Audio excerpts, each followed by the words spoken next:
There was a Pueblo Indian girl who was different from all the other girls in her village.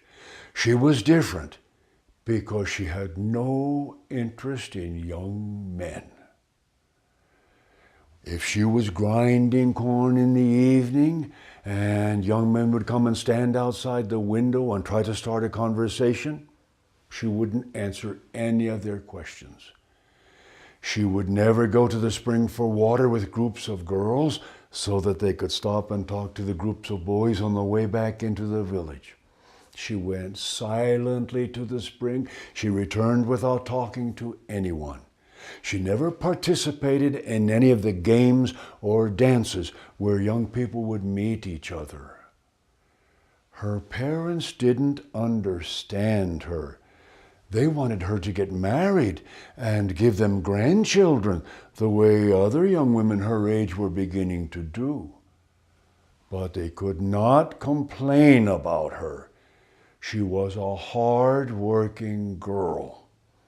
Her mother made clay water jars, and the girl would help her mother by preparing the clay. She would grind dry clay with her grinding stones till it was as fine as flour. And then she would add water and a little bit of sand and bits of ground up old pottery until it was almost the right consistency. And then she would turn it over and over with her foot, kneading the clay until it was just right to be built into a water jar. Well, the girl's old mother would gather her clay near a spring that was close to the village. And one morning she was walking down to the spring, and she was thinking about how her daughter had no interest in young men, and how it seemed as though she would never get married and give her any grandchildren. And the spirit that lived in the water of the spring heard the woman's thoughts. He placed a seed of life in the clay she was gathering. Later that day, the daughter was preparing the clay. She was rolling it over and over with her foot, and the clay splashed up her leg. The seed of life entered her, and a child began to grow inside her. In time, she gave birth to her baby. But it was not a human baby. It was a clay pot. The girl's mother was embarrassed. She said, "Oh no, what will the people say? Our daughter has given birth to a clay pot."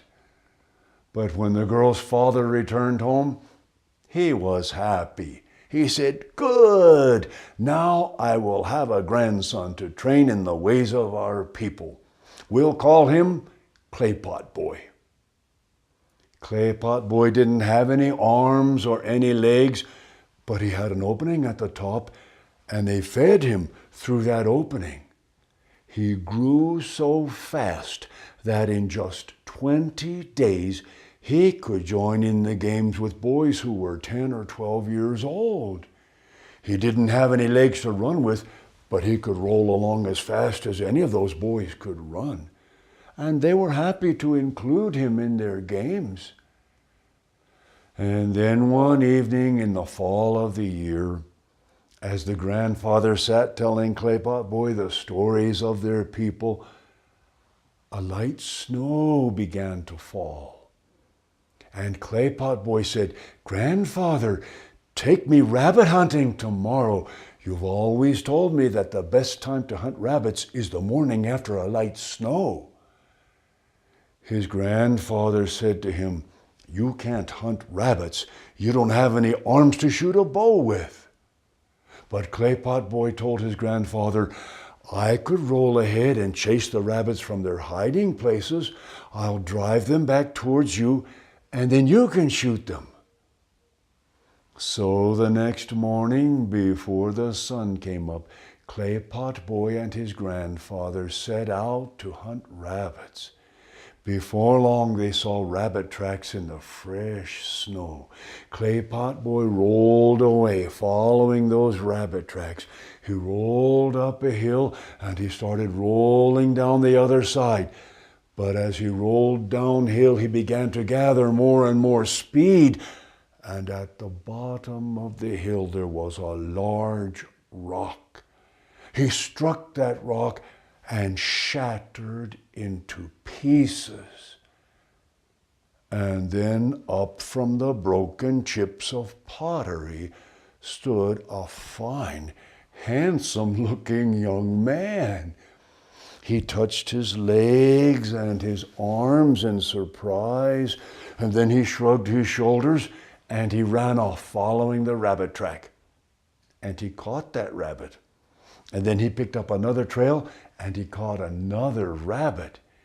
He caught several more, and then he thought he'd better go back and find his grandfather.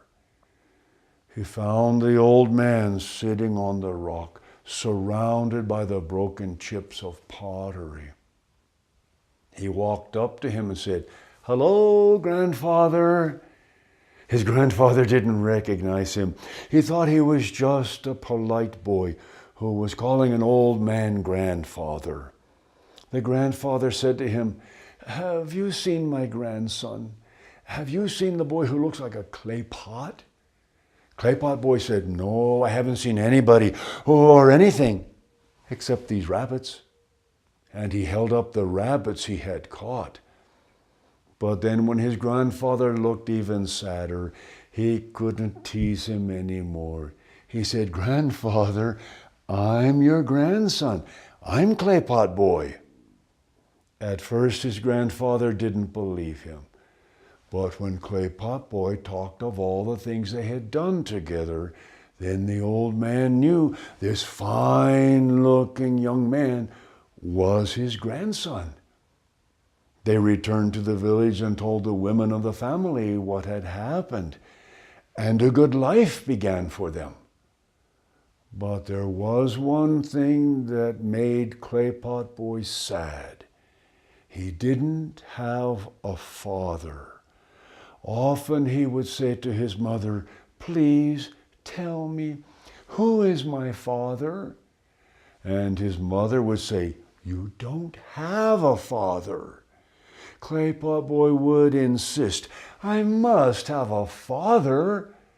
But his mother would say, "I've never had anything to do with men. You don't have a father." Finally, Clay Pot Boy said that he was going to find his father. He said he was leaving the village and he wouldn't return until he had done it. The trail he left away from the Pueblo went right past the spring where his grandmother would gather her clay. And when he arrived at the spring, there was a man sitting beside the water. And the man said to him, "Where are you going?" Clay Pot Boy told him, "I'm going to find my father." And the man said to him, "Oh, who is your father?" And Clay Pot Boy said, "I think you are my father." The man looked at him sternly. He said, "I can't be your father." But Clay Pot Boy didn't turn his gaze aside. He said, "I'm sure of it. I'm sure that you are my father." And then the man smiled and he said, "I am your father." And he took Clay Pot Boy down through the waters of the spring, and they arrived at a land below the water. It was a beautiful land with rolling green hills and everything Clay Pot Boy admired. His father would tell him he could have as a gift.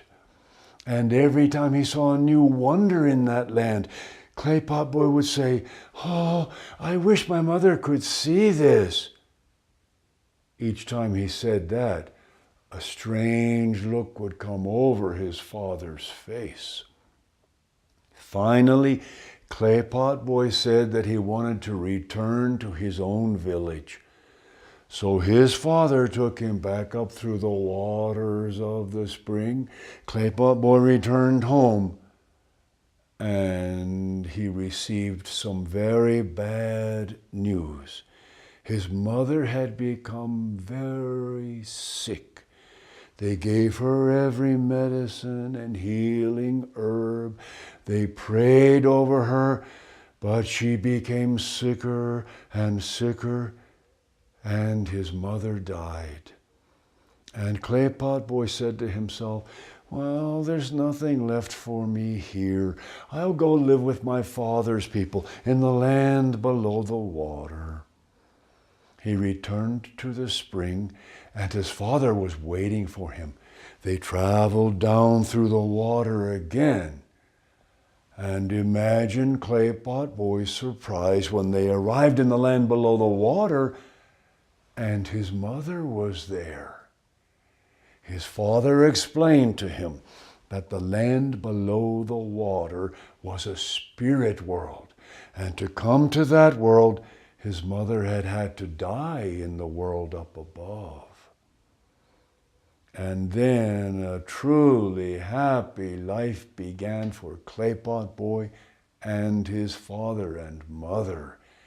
And they say that if you ever go to that spring and you sit and you listen carefully, not only with your ears, but also with your heart, mixed in with the bubbling sound of the spring, you can hear the laughter of Clay Pot Boy and his father and mother in that happy world below the water.